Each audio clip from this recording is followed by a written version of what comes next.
Bonjour mes amis, voilà, je vous montre une page.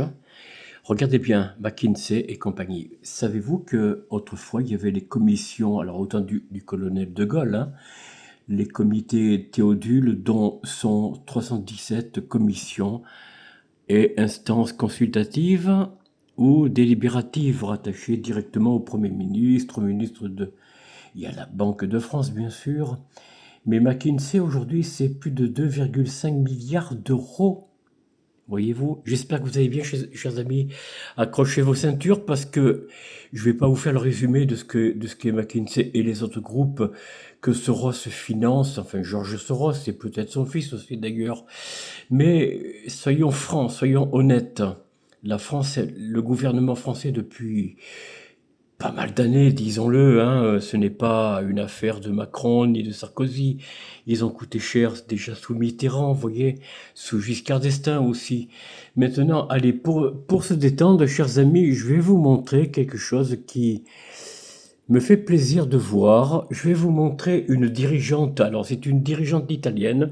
Écoutez, vous allez suivre son regard, simplement. Hein, je vous laisse un petit peu regarder.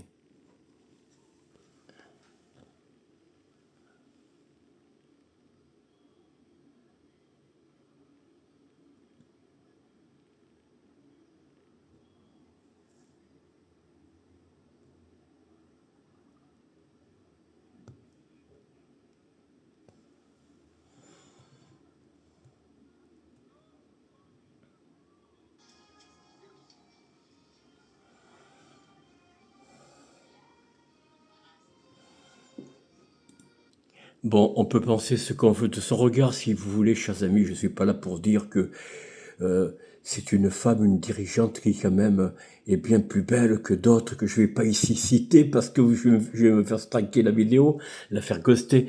Mais entre nous, nous, on a des dirigeants risibles à côté, hein. Vous voyez, Mélanie, bon, on peut penser ce qu'on veut de son parti, ça c'est pas là le sujet, hein.